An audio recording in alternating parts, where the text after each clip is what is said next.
Trudeau and his cabinet hate Alberta oil. Yeah, we know that. Stephen Guilbeault, the heritage minister who still sits in cabinet to talk about every other issue too, he was literally charged, tried, convicted of a crime in his environmental extremism. He's a lawbreaker.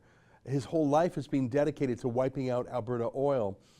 That's why Trudeau canceled the Northern Gateway pipeline and canceled the Energy East pipeline and has delayed the Trans Mountain pipeline. Let's be honest, it's never going to be built through British Columbia. Trudeau would never raise a hand against Gerald Butt's street gangs who explicitly say they'll block pipelines through violence. I mean, here's Gerald Butts himself talking about pipelines. So that's why we don't think it's up to us to decide whether there should be another route for a pipeline, because the real alternative is not an alternative route, it's an alternative economy. Yeah, they hate oil. Do you still not know that? Except that, of course, they don't quite hate oil.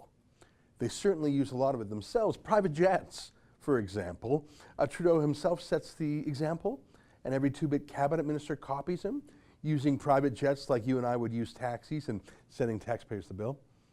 O'Regan is such a unique combination of vanity and stupidity, though. He really is quite something. Look at this tweet he published on purpose. It's a glamour shot of him in a private jet at sundown, reading his notes, speaking in grave tones about walking the road of reconciliation together. What a great and noble white man coming on his private jet to help the little Indigenous people below. There's still no clean drinking water on plenty of Indian reserves, but there's that gorgeous glamour shot of him in a jet. O'Regan was fired from that portfolio and given the job that no one in the entire Liberal cabinet wants. It's the worst job in any Trudeau government. Energy minister. Now, in a normal government, that is a great job. Energy is Canada's most valuable export. It's Canada's high-tech job-creating companies. Speaking of Indigenous people, it's the largest employer of Aboriginal workers in Canada. So what a great industry, what a great job to be minister of. But under Trudeau, it's like being Minister of Defense. Everyone knows Trudeau hates the troops, so as Defense Minister, you really have to hate your own portfolio and the people in it. Same with the Energy Minister. So they gave it to the guy everyone in cabinet thinks is the village idiot because they really don't care if he screws it up.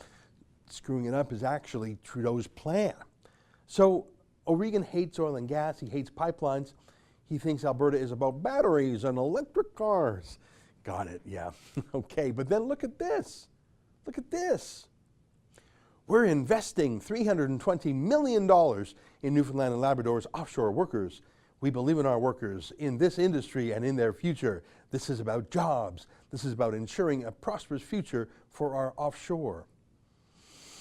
You didn't use the word oil there, but that's what he means by offshore. Now, hang on, you saw that they've all said Alberta has to phase out oil and gas. They just said Alberta has to decarbonize. They just killed 3 pipelines that would take export oil from Alberta to the world. But it's clear now, isn't it? Seamus O'Regan, the IQ of 80 jet setter, he doesn't really hate oil, silly. Canada's burning just as much oil as we ever do. We're just importing more oil from America by rail, from Saudi Arabia by tanker ship. Trudeau's carbon tax doesn't touch those imports, just made in Alberta oil. Trudeau never hated oil. In fact, Trudeau's grandfather owned a chain of gas stations. It's the source of the Trudeau family's wealth. It's why no Trudeau has had to work for a living in nearly 100 years. Trudeau doesn't hate Alberta oil, people. He just hates Alberta. That's an excerpt from my daily show, the Ezra Levant Show.